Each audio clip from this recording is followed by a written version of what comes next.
Bom dia, paz do Senhor a todos, sejam todos bem-vindos. Somos da Quarta Igreja Presbiteriana Renovada de Osasco, Família em Oração.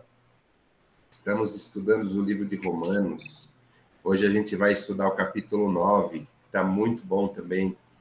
Vou pedir para a Débora fazer uma oração para a gente dar início aqui aos nossos estudos. Débora. Amém. Paz do Senhor a todos, sejam todos bem-vindos. Vamos orar. Amém. Senhor Deus, muito obrigada, Pai, pela noite que nós tivemos de descanso. Obrigada por este sol, pelo dia de hoje. E obrigada, Senhor, pela oportunidade que nós temos de ouvir e aprender da sua palavra. Amém. Senhor, abra o nosso entendimento para que possamos entender, aprender e guardar no nosso coração, ó Pai. Pedimos a tua graça sobre cada dos nossos professores, sobre cada um que está aqui conosco e também por todas aquelas pessoas que precisam de oração, que estão angustiadas, precisando, Senhor, da tua intervenção. Pedimos, ó Deus, que o Senhor entre com a tua resposta, com a tua providência, e que hoje seja um dia, Senhor, guardado e protegido por ti. Em nome de Jesus. Amém. Amém. Amém. Amém. Obrigado. Então, vamos dar Amém. sequência aqui no nosso estudo. Seja bem-vindo, pastor Vanderlei. Amém. E hoje nós vamos aqui estudar, nós estamos aqui vendo Romanos, né? A gente já viu vários capítulos, né? A gente sabe que a ideia principal do livro de Romanos é a salvação pela fé. E a gente veio vindo bem estruturadinho aqui na carta, veio conhecendo bastante coisa. E aqui no domingo passado, a gente falou do capítulo 8, né? E o capítulo 8 ele vem falar da presença mesmo de Deus, da atuação de Deus na nossa vida. Veio falar dessa alegria que é a salvação, né? Então, o foco do capítulo 8 foi uma coisa muito bacana, porque veio falar da esperança, veio falar da salvação, veio falar de como é a atuação de Deus na nossa vida, como é o amor de Deus. Enfim, um dos principais capítulos com relação à Boa Nova está aqui no 8. E aí, agora, a gente vai começar o 9. Lá no 8, só para a gente, como a gente sempre faz um resumo, não um resumo, mas né, um apêndice para conectar, a gente terminou falando lá sobre o amor de Deus, né? O amor de Deus na nossa vida. A gente falou do amor de Cristo, né? A gente falou que as coisas ruins que acontecem são obstáculos, não são obstáculos para esse amor, e sim propósito de Deus na nossa vida, né? Então, a gente viu que nós somos vencedores em Cristo e que nada pode abalar esse amor de Cristo pela gente. Então, uma coisa maravilhosa que a gente terminou aqui no capítulo 8, e agora a gente vai começar o capítulo 9. Bom, o capítulo 9, só fazendo uma pequena introdução antes da gente fazer a leitura aqui, né? Então, o capítulo 9, ele vai tratar da incredulidade do povo, vai tratar da soberania de Deus na nossa vida. O capítulo 9, o 10 e 11 são um dos mais complexos de entendimento que dá da carta. Alguns estudiosos dizem que são meio difíceis realmente. Mas a gente vai lendo, vai entendendo e vai conversando, a gente vê realmente, entende o que Paulo quer dizer com isso e como ele vem estruturando todo o começo desse nosso estudo, até aqui o capítulo 8, a gente entendeu um monte de coisa que vai nos embasar agora para entender o capítulo 9, 10 e 11. E a gente terminou o capítulo 8, né? Com a certeza do amor de Deus, com tudo que Deus tem para a nossa vida, uma coisa bacana, e agora ele vai começar o capítulo 9 numa angústia muito grande. A gente vai ver isso.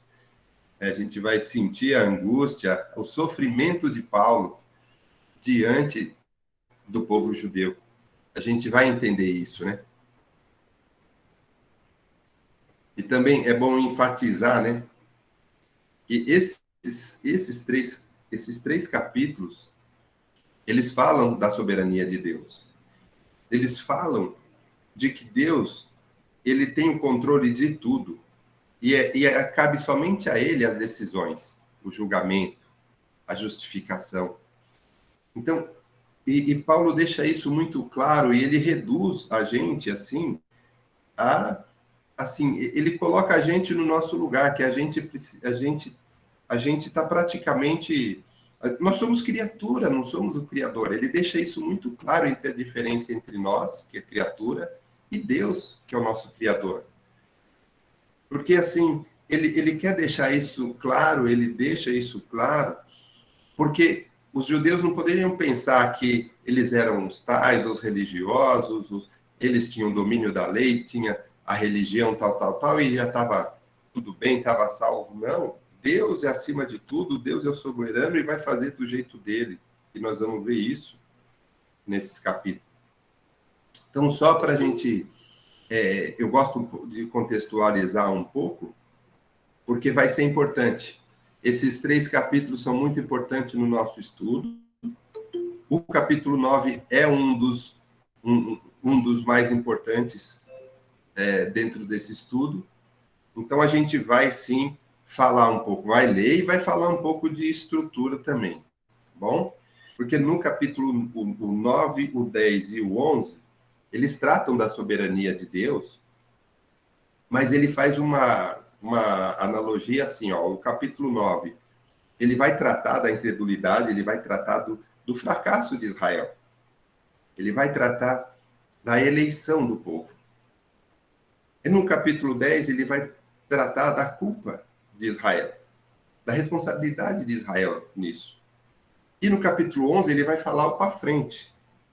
Ele vai falar como vai ser daqui para frente. Então, no 9, ele vai tratar o passado, no 10, ele vai falar do presente, e no 11, ele vai tratar da restauração. Então, no 9, a gente vai falar de eleição, da eleição do povo de Deus, lá atrás, o que aconteceu. No 10, nós vamos falar da rejeição, que nós vamos entender isso, e no 11, nós vamos falar da restauração. Então, estou falando um pouco de estrutura, porque é importante a gente entender a estrutura de Paulo, para ele poder, para a gente entender algumas coisas, o que ele quer dizer com algumas coisas. Então, vamos lá. Nós vamos, então, começar aqui a ler o capítulo 9, né? O primeiro bloquinho que Paulo trata da incredulidade dos judeus, né? Vou ler aqui o capítulo 9, do versículo 1 ao 5. E aí eu já vou comentar aqui, que esse bloco, essa introdução, é muito importante para a gente entender. Então, tem bastante coisinha aqui para a gente falar que eu grifei, tá bom? Então, vamos lá. Do versículo 1 ao 5. Ó. Digo a verdade em Cristo, não minto, testemunhando comigo, no Espírito Santo, a minha própria consciência. Tenho grande tristeza e incessante dor no coração, porque eu mesmo desejaria ser anátema, separado de Cristo, por amor de meus irmãos, meus compatriotas, segundo a carne. São israelitas. Pertence-lhes a adoção e também a glória, as alianças, a legislação, o culto e as promessas. Deles são os patriarcas, e também deles descende o Cristo, segundo a carne, o qual é sobre todos, Deus bendito para todos sempre. Amém. Então, vamos lá. Esse começo é muito importante. Ele já começa falando, né, da angústia dele, da tristeza dele com o povo dos judeus. Vamos falar um pouquinho aqui, tá bom? Antes da gente enfatizar algumas coisas. Porque Paulo, ele era judeu, assim como o povo dele também era judeu. Só que Paulo, ele era judeu e foi convertido para o cristianismo, né? E aí, ele está falando aqui com o povo dele, né, com os romanos, ele era romano, Então, existia também aquele sentimento de que Paulo talvez pudesse ter traído, né, o seu povo, porque ele era judeu e agora, né, ele era cristão, e ele que está trazendo essa conversão, ele está angustiado com o povo dele que estava andando tão errado, né? E agora que ele conhece a Cristo, ele vê a salvação, ele quer levar isso para o povo, sim, né? Então, esse tipo de sentimento, né? Ele estava ali naquele momento em Paulo, né? Então ele estava sentindo aquela angústia, né? E também de ver aqueles judeus, os compatriotas dele, mergulhado ali numa incredulidade, mas que não fazia muito sentido para ele estava realmente triste. Então, esse primeiro bloquinho aqui, né? Ele fala até uma coisa aqui que é bom a gente entender, né? Ele até falou assim, eu desejaria até ser anátema, separado por Cristo, para ver a salvação do meu povo, né? Poxa, eu daria a minha salvação, ou eu iria para o inferno para salvar o meu povo, por amor ao meu povo, né? Esse sentimento que ele fala aqui nessa frase, ele é muito parecido, inclusive a gente já viu na Bíblia outros sentimentos desse tipo. A gente viu também o próprio Moisés, quando ele foi pedir pelas pessoas lá para Deus, arrisca o meu nome, Deus, deixa eu fora, mas salva meu povo, né? Davi também, quando ele estava angustiado com a morte do filho lá do Absalão, poxa, quisera fosse eu morto no lugar dele, enfim, mas a gente sabe que isso não é possível, porque a vontade de Deus é soberana. Mas aqui é só para ele externar, isso que está escrito aqui é para ele externar o que ele gostaria, né? O amor que ele tem para as pessoas, ele gostaria que eles também fossem salvos, e ele está assim, encafifado com isso. Como pode? Ele está falando aqui, como pode? Né? Ele fala assim no versículo 4, como pode esse povo, que tem um privilégio, ele, do 4 ao 5, né? Um povo privilegiado, como pode ser incrédulo? Né? Aqui no versículo 4 ele fala, são israelitas. Quer dizer, eles vieram de Israel, vieram de Jacó, né? São israelitas, como pode? Aí ele fala do privilégio. Como é que um povo privilegiado, né, é tão incrédulo? Aí ele começa a falar do povo de Israel. Pô, qual é o privilégio, né, do povo de Israel? Ele fala assim, poxa, pertence a eles a adoção. O que é a adoção? Deus, Deus adota o povo, Deus elegeu aquele povo. Né? A adoção de filhos aqui é a eleição, nós estamos falando da eleição. Deus escolheu, separou os judeus. Ele separou um povo. Ele separou para quê? Para ele fazer a obra dele, para ele implantar o reino de Deus aqui na terra. Ele escolheu, né? Ele escolheu o povo onde ele ia se manifestar, onde ele ia planejar tudo. Ele escolheu. Para esse povo também pertence a glória. O que é glória, né? Glória que é a manifestação de Deus. Ele escolheu esse povo, ele se manifestou nesse povo, ele se mostrou, ele fez aqueles grandes milagres nesse povo. Então a glória de Deus foi manifesta nesse povo. Ele fala assim, para também pertence o que? As alianças. Deus fez algumas alianças lá com esse povo escolhido, eleito. A eles também pertence a legislação. O que é a legislação? Não só os mandamentos, mas todo o procedimento, todos os rituais que foram ensinados para esse povo, né? Toda a parte religiosa, enfim, toda a legislação foi para eles. As promessas para esse povo, né? E mais ainda, desse povo descende o Cristo, que estava lá nas promessas, o Messias, a vinda do Messias, estava tudo planejado para esse povo, está tudo ali na palavra. Então, essa angústia desse começo aqui do capítulo 9 é mais ou menos isso. O Paulo falando, como pode o povo escolhido de Deus não acreditar ainda, não ter aquela fé? Ele, mais para frente, ele vai explicar muita coisa, vai ser bacana da gente entender. Então, quando ele fala aqui nesse começo, ele fala isso, poxa vida, eu desejaria até, né, eu estou falando com as minhas palavras, né? Desejaria ir até para o inferno para ver o meu povo salvo, por amor ao meu povo. Eu gostaria sim, mas a gente sabe que é impossível, ele só está falando, né, do sentimento dele. Claro que ele quer que todo mundo vai ser salvo, e ele está trabalhando para isso, e a gente vai ver isso. Mas é para a gente entender o que está escrito aqui. Então, nesse comecinho aqui já está assim. Então, ele já está começando a falar dessa forma. Como pode a incredulidade de um povo que foi eleito? E daqui para frente ele vai explicar muita coisa aqui para a gente. Por isso que é bom a gente ler atentamente.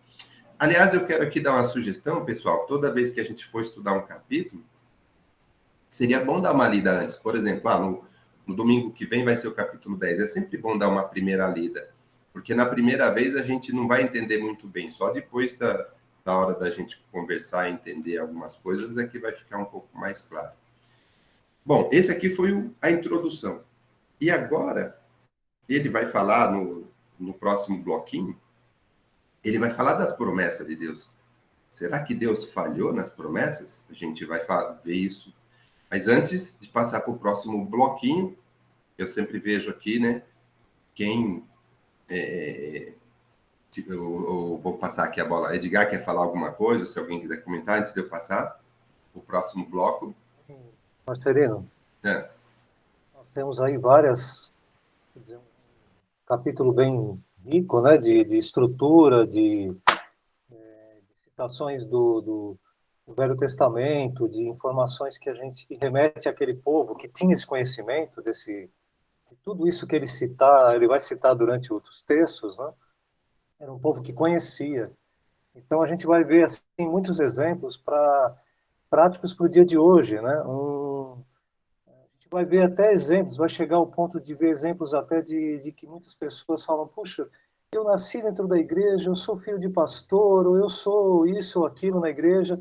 E isso não te dá a condição não é o que te dá, é o fator que te dá a salvação, né? E muita gente, aqueles lá, eles estavam vivendo debaixo de uma condição que para eles era o essencial, que era conhecer a palavra e tudo, e nada disso impediu dessa rebeldia deles, no sentido de negar a Cristo, de negar ou pelo menos não aceitar, né? Então a gente vai ver esse fracasso desse povo, né? Mediante aquilo que estava sendo apresentado por Paulo. E Paulo estava assim, numa condição, estava arrasado mesmo, né? Ele vai contar várias vezes ali do quanto ele está arrasado e do quanto agora ele vem nesse capítulo se esforçando para puxar na memória daquele povo o quanto é importante seguir a Cristo agora. E o quanto foi importante até então, né, conhecer a Deus, conhecer, né, o Velho Testamento, aquilo que foi deixado, mas aquilo que não é o suficiente para que eles tenham essa salvação, e sim as misericórdias de Deus. Então, sem essas misericórdias, por mais que eles façam, por mais que eles tentem passar essa imagem de bons, que eu faço, que eu leio, que eu proclamo, que eu isso, que aquilo, mas se não tivesse amor de Deus aí, né, no sentido de Cristo na vida deles, isso tudo fica como em vão, né? Fica perdido. Né? E eu acho que é importante aí o quanto Paulo sentiu isso e quanto a gente também pode a gente pode também ficar triste também com o que a gente vê às vezes na igreja, né? Sim.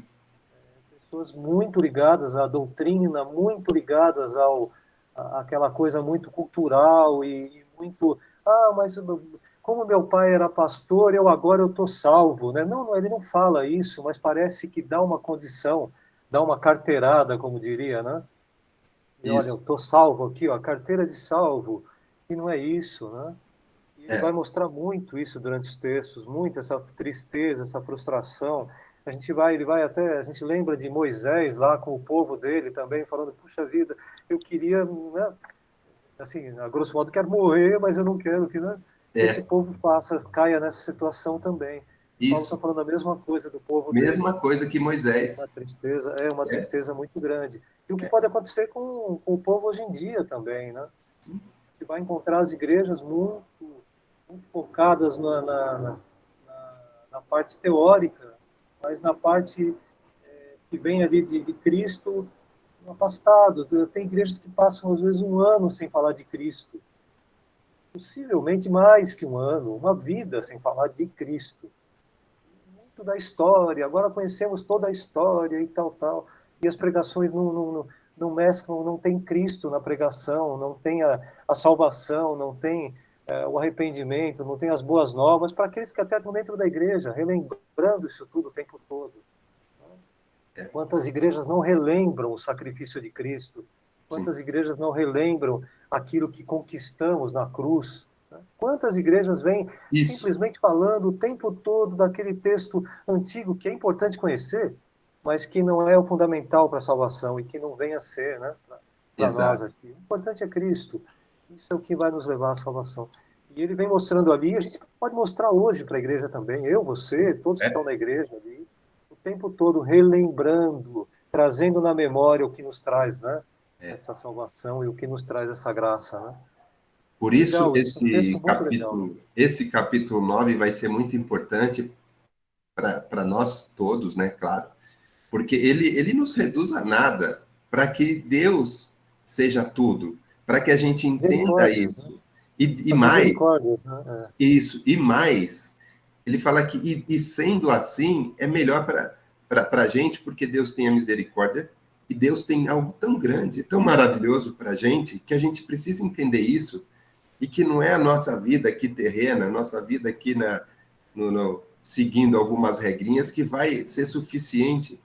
Ele já falou que lá na frente a glória da salvação é tão grande que a gente não tem ideia. E para a gente, esses capítulos 9, 10 e 11, eles vão ser muito importantes para a gente refletir muita coisa. Eu, particularmente, né, assim, foi onde eu gastei mais tempo, foram nesses capítulos, mas eu, particularmente, tive muita reflexão, muito entendimento também, e sei que é uma coisa que a gente precisa realmente atender e entender e estudar, porque não é tão simples mesmo de entender, mas a gente encontra, sabe, diga, muitas respostas para muitas coisas que ficam na nossa cabeça assim embaçadas, sabe? Aqui a gente vai. E Paulo ele consegue usar, às vezes pode não estar usando uma palavra tão simples que a gente entende da primeira vez, mas ele deixa claro aqui as mensagens. E aqui no nosso estudo nós vamos ver isso, e talvez a gente demore um pouco mais, não tem problema nenhum, porque ele tem muita coisa aqui que vai fazer sentido na nossa cabeça. Então, e a gente vai ver aqui mesmo, no capítulo 9, isso ainda. Você vê que Então, vamos. interessante, Marcelino. Você tem ali um povo que tinha as profecias, né, os profetas falando, você tinha ali o tabernáculo, você tem as alianças que foram feitas com esse povo, tudo isso, né?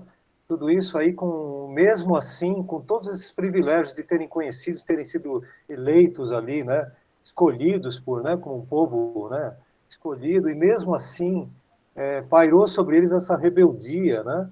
Essa rebeldia no sentido de ouvir que agora Cristo, né, chegou para eles, e mesmo assim eles negam, eles não querem isso para eles. E aí, mesmo conhecendo as profecias e aquilo, tudo que ia acontecer, e que ia chegar o momento em que Cristo ia chegar para eles, mesmo assim, eles negaram. E aí eles falam, não, mas nós já somos isso, aquilo, e esse privilégio não leva a nada para eles, né? O que vai levar é Cristo, e o principal eles estão rejeitando. O principal eles estão agora, nesse momento, rejeitando. Então, que a gente É, não faça isso também de uma forma inconsciente, né? Que a gente sim, venha a não falar de Cristo, né? Constantemente, porque é isso que nos dá a força para conseguir atingir aqueles que precisam ouvir de Cristo também. A gente gente não Sim. vem a anunciar o Velho Testamento, a velha aliança para aqueles que são novos, né? E a gente vem apresentar Cristo para os novos, de uma forma clara, que eles consigam, de agora em diante, falar: ah, tudo isso foi importante, e agora tem Cristo, e agora sim fechou o ciclo. Né? Fechou essa, Isso. essa, essa condição de salvos, né? Agora com essa condição com Cristo. A gente vem apresentar Cristo o tempo todo para as pessoas, né? Assim como Paulo está Então, tentando falar para eles, né? inclusive, Edgar, aqui no finalzinho, né, quando ele fala assim, poxa, são israelitas, é o povo escolhido, viram a glória de Deus, as alianças, e aí depois no final ele fala assim, e deles descende o Cristo, segundo a carne. Aí depois ele fala assim, o qual é sobre todos bendito, Deus bendito para todos sempre, amém. Tem alguns estudiosos até que acham que essa última frase é meio desconexa. Ele está falando uma coisa, depois ele fala, Deus bendito para todos sempre, amém. Alguns estudiosos, né? Não são todos. Mas para mim não, para mim está muito claro a ênfase que ele dá da divindade de Cristo. Então, e não é a primeira vez que ele faz isso. Lá atrás, no capítulo 1, ele também fez isso. Quando ele foi falar de Deus, ele fez meio que um parênteses, falar, como quando você vai falar de Jesus ou quando você vai falar de Deus, se lembre que é uma divindade, é o soberano. E aqui ele fala assim, quando ele fala logo em seguida, né, de Cristo, ele já fala, o qual é sobre todos, Deus bendito para todos sempre, amém. Aqui ele está enfatizando a divindade. Então, e é importante isso, porque é aquilo que você falou. O foco é Cristo, o foco é nosso Deus, o foco é a salvação. Paulo está apresentando ali, está conflitando, na verdade ele está falando e está sofrendo com aquilo que ele fala, porque no sentido dele estar mostrando o conflito que existe entre aqueles que já conhecem a palavra e rejeitam, e está mostrando aqueles que, como gentios, estão aceitando a palavra, né? De uma forma essencial. Isso. Então, aquele que conhece muito da palavra, talvez até tenha a maior dificuldade para falar o simples. Muitas pessoas muito catedráticas, muito teológicas, ou muito, não que não tenha, não seja possível, não seja permitido isso. Você pode ser catedrático, conhecedor e tudo mais, mas o essencial deve prevalecer. Então, que a palavra não venha matar, né, o lado espiritual, né? Isso, Que que ela é não o venha matar principal. tudo isso. Porque às vezes você fala, eu sou tão conhecedor que aí você começa a não falar mais daquilo que é essencial. Você Isso. já tem dificuldades. Eu falei uma vez aqui das dificuldades que um pastor teve numa pregação uma vez, uma pregação de Natal. Ele era tão teológico, tão catedrático, tão conhecedor de tudo que envolvia a teologia e a parte dos textos, que ele teve uma dificuldade absurda para falar do nascimento de Cristo. Eu não me esqueço até hoje. Eu sempre penso assim, sempre me lembro. Ele falou quase uma hora na pregação, e se eu não conhecesse a história de Jesus Cristo, o nascimento de Cristo, eu não teria identificado. Ele não conseguiu falar o essencial. Se pedisse para o meu neto falar como é que nasceu Cristo, ele ia contar de um jeito que eu ia entender, todo mundo ia entender. Mas aquele teólogo, super teólogo, não se fez entender de quem era Cristo e por que ele veio. Foi um negócio assustador. Então, assim, tem momentos em que o essencial tem que sobrepor, tem que prevalecer. É Cristo. A gente tem que levar Cristo o tempo todo para a nossa igreja. O pastor sabe disso. Quanto mais Cristo na nossa igreja, quanto mais se falar do essencial, mais a igreja vai tomando corpo, mais ela vai entendendo e mais ela vai passando. Então é Ele que nos traz a salvação, é E Ele mais que nos dá a espiritual, viu? direção. Mais fortalecimento espiritual. Nós temos que conhecer a palavra de modo íntegro, mas a gente tem que conhecer a Cristo de uma maneira pessoal, de uma maneira íntima, conhecer, acompanhar, andar com Ele o tempo todo, e não simplesmente de vez em quando, né? No Natal só. Sim. Pastor, quer falar, pastor? Sim, ele não era teólogo, era teólogo. Outra coisa, não só pregações, mas também tem muitas músicas que fala, mas não fala de Deus e nem de Jesus. Tem que subentender que está falando isso aí, né? Então, até nas músicas, nós temos que tomar um pouco de cuidado também. A música é para glorificar o nome do Senhor, então tem que estar sempre o nome do Senhor nas músicas, né? Só isso. Tá bom, vamos ler aqui na sequência, né? Então, agora no próximo bloquinho, ele vai falar, né? Pô, mas será que a promessa de Deus falhou, né? Porque se tem tantos que não creem, que não aderiram, né? É muito importante, vou frisar, esse capítulo 9 é muito importante para a gente entender isso. Será que falhou a promessa? A promessa de Deus? Vamos ler aqui esse bloquinho. Ele vai do versículo 6 até o 13, tá bom? E não pensemos que a palavra de Deus haja falhado, porque nem todos os de Israel, são de fato israelitas. Nem por serem descendentes de Abraão, são todos seus filhos, mas em Isaque será chamada a tua descendência. Lembrando, esses pontinhos, ele faz muita referência às escrituras do Antigo Testamento, tá? Versículo 8. Isto é, estes filhos de Deus não são propriamente os da carne, mas devem ser considerados como descendente os filhos da promessa, porque a palavra da promessa é esta. Nova citação. Por esse tempo virei e Sara terá um filho. E não somente ela, mas também Rebeca, ao conceber de um só, Isaque, nosso pai, e ainda não eram gêmeos nem nascidos, nem tinham praticado bem ou mal, para que o propósito de Deus, quanto à eleição, prevalecesse, não por obras, mas por aquele que chama.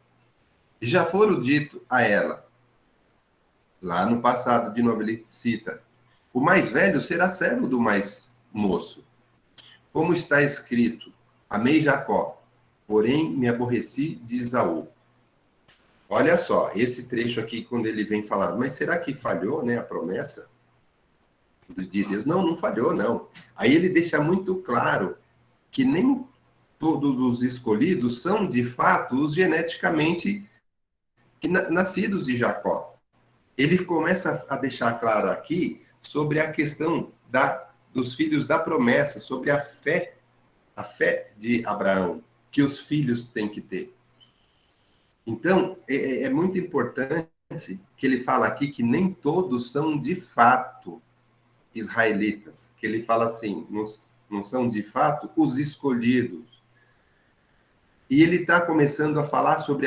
lembra que eu falei que o capítulo 9 a gente vai entender o que é essa eleição, o que é o povo escolhido, né? Então, e ele já de início, ele já tem planejado todos os propósitos, a escolha. E aqui vai deixar muito claro sobre isso, que a escolha, ela não é mérito, ela não é pelas obras, porque senão ele não deveria... Aí ele deixa muito claro aqui, quando ele falou de Jacó e Esaú, que já foram eleitos antes de nascer, então ele já está falando que isso daqui é soberania de Deus. Ele já tem um propósito antes. Então não vai ser por obra, ou não vai ser por mérito, né, que a gente vai ganhar essa salvação. Isso daqui, essa passagem aqui, ela é muito importante a gente entender isso. É muito importante a gente entender que o propósito, quando a gente fala de propósito, a gente está falando, é uma coisa que acontece no início.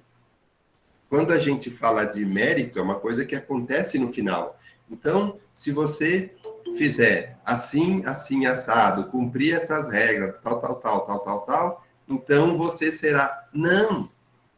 Olha só como é importante a gente entender aqui, nesse bloco, Paulo quer dizer isso também para a gente. Ele já está falando assim, que a promessa é para todos? É claro que depende das nossas escolhas, depende. A gente vai ver muito sobre isso, ele vai falar muito sobre isso ainda no capítulo 9. Isso que eu estou falando que a gente vai demorar um pouco mais nele.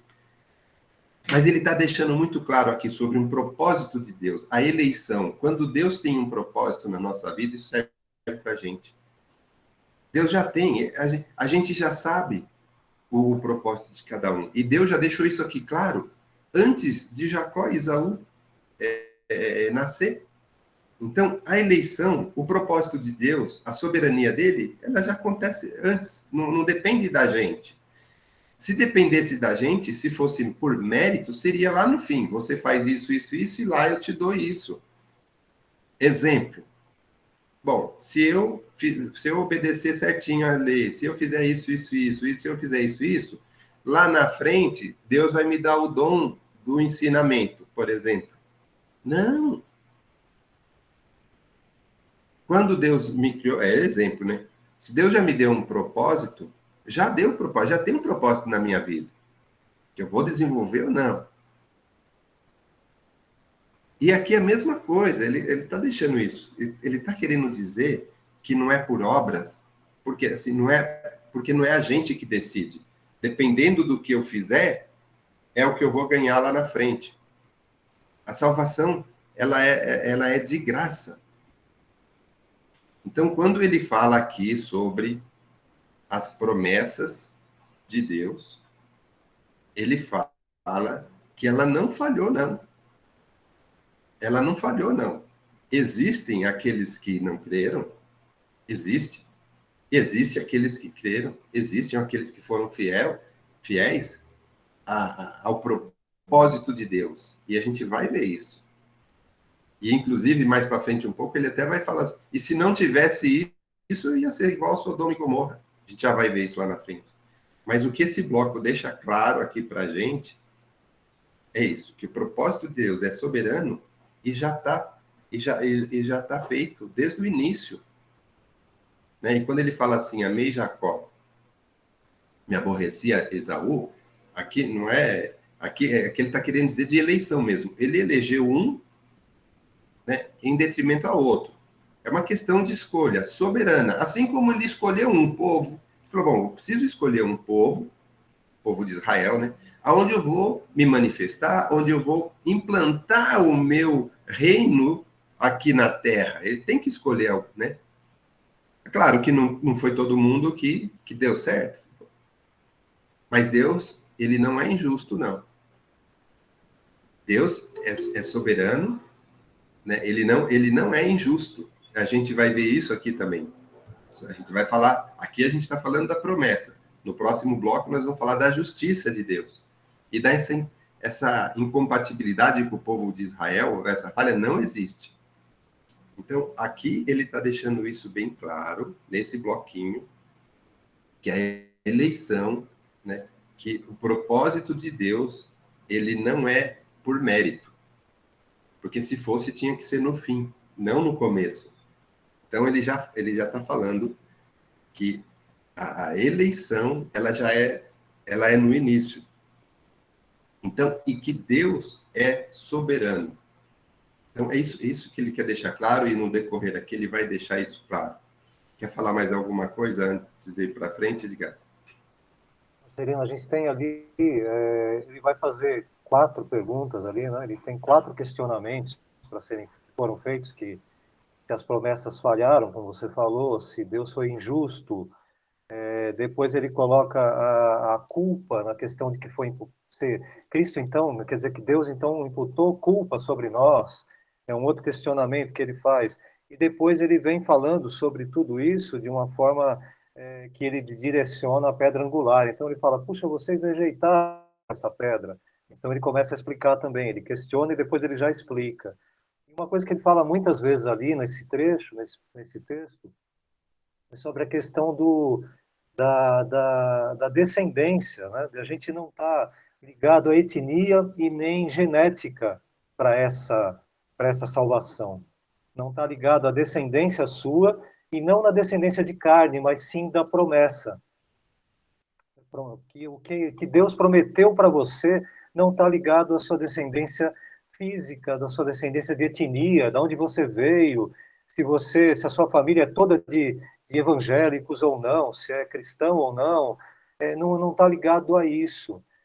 Quando você fala, eu e minha casa serviremos a Deus, isso é pela fé. Talvez você não tenha essa proximidade com todos esses ligados à palavra, ligados à pregação, ligados ao trabalho na igreja, ligados a toda essa sequência que a gente tem aí, né, acompanhado nas igrejas. Mas pela promessa, você vê que todos aqueles lá, né, podem conseguir essa salvação, né, mediante Jesus. Então tá para todos. Então ele não está falando, ele começa a falar, não é pela sua genética de você ser judeu, né? Você ter nascido ali e ter sido circuncidado, ter sido criado naqueles padrões da Torá e tudo mais, não é isso. Né? Então ele começa a desligar um pouquinho isso e ligar um pouquinho a Cristo. Pela fé, todos que se aproximarem, todos que aceitarem a Cristo, terão esse privilégio que até então para eles ainda é privilégio só deles. E eles não querem dividir esse privilégio. Não, mas nós somos a raça eleita, nós somos o povo escolhido por Deus. Então eles não querem dividir com os gentios esse privilégio de terem a salvação. Então essa é uma luta interna, é um conflito que eles têm. E aí Paulo apresenta o Velho Testamento, apresenta Jacó, Isaú, apresenta Ismael, Isaac, Sara. Ele apresenta tudo aquilo que já faz parte permeia já o conhecimento deles e alerta eles de que, olha, mesmo assim eles falharam, mesmo assim eles não tiveram, não seguiram aqui a Cristo ou a seguiram, mas não foi por isso que eles conseguiram, né, seguir a Cristo. Então é uma coisa bem interessante, o desprender da genética daquilo que você herdou dos seus pais, bisavô. Ah, meu bisavô era evangélico. Ah, mas e você hoje? Você é cristão hoje? Você segue as coisas de Cristo hoje? Será, né, que você ainda está preso ao que o seu bisavô, seu tataravô foi? A salvação individual. Então é muito próximo a Cristo, é andar com Ele, passo a passo, sabe, ser muito próximo àquilo que Cristo falou. E aí isso sim é aceitar Jesus Cristo, é andar com Cristo, né? Isso sim é viver essa salvação, né, dia a dia. E não viver aquilo que os antepassados viveram, né? Ah, mas então eu estou aqui porque minha família... Não, você está aqui porque você aceitou a Cristo, porque você entendeu a palavra de Deus na sua vida. Então, isso é legal, né? E ele vem de forma incisiva falando para esse povo Isso. judeu ali. É. Não era fácil, né? Porque eles tinham enraizado tudo isso. Como hoje em dia também, as pessoas têm enraizado a cultura evangeliquez, vamos dizer assim, né? A cultura do evangélico, que às vezes esquece de Cristo. Vai muito pela posição, quem sou eu na igreja evangélica, ou dos católicos, quem sou eu na igreja, quem sou, sabe, independente mas que está professando a fé de uma maneira correta, isso está valendo como reafirmação daquilo que você professou no primeiro dia, né? Falou, é isso que eu quero.